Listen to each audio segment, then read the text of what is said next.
माननीय मुख्यमंत्री मोहन चरण माझी को मोर नमस्कार। मो जड़े युव सांबादिक लक्ष्मण दास घर महांगा। आज आपण को मुझे दुई पद किसी कहवाक चाहिए कहीं आप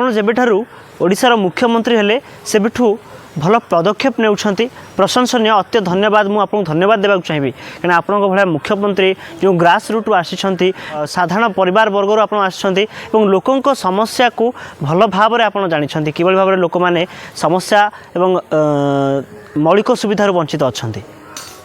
आपड़ ताकू आगामी दिन में भल भाव में लोकंर सुविधा को समस्या को समाधान करेंगे आउ पाखरे अनेक सुविधा पहुँचेबे। किंतु मु आपको किसी कहबी कहीं जो परिवार आप आसी से परिवार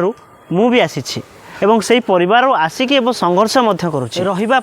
खावाई एवं पाठ पढ़ाई जो भाई असुविधा मु सम्मुखीन कर निभे थे। कि सबुठ बड़ कथा जिते गोटे गरीब परिवार ए समाज में बचापी चेष्टा कर स्थानीय नेता कुजिनेता एवं प्रशासनिक अधिकारी माने बंचवा दियंतिनी विभिन्न क्षेत्र में विभिन्न माध्यम शोषण करते।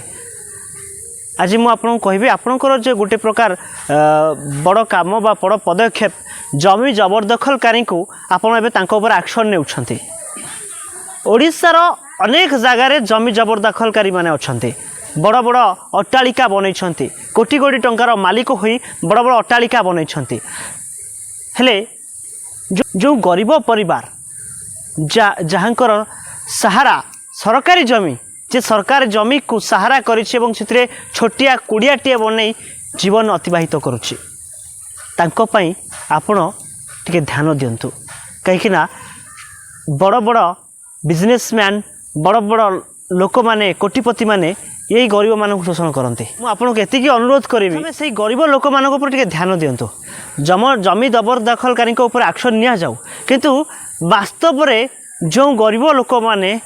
सरकारी जमी को सहारा कर बंची जो माने सरकारी जमी को निजर जीवन जापन सहारा मानी सुजोग दि जाऊ गुंठे जमी प्रदान करा जाऊ कहीं सरकारी जमी छड़ा आउ पाखे किसी सहारा नहीं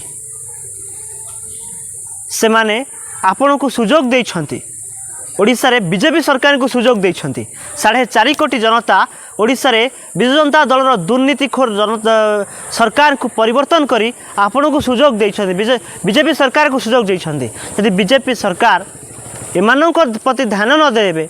तेबे निहाती भाव में एक अन्याय हबो। मु आपको एतिकी अनुरोध करी यही गरीब जनता मानक उपरे टिके ध्यान दियंतु आ एमानकु गुंठे सरकारी जमी प्रदान करा जाऊ।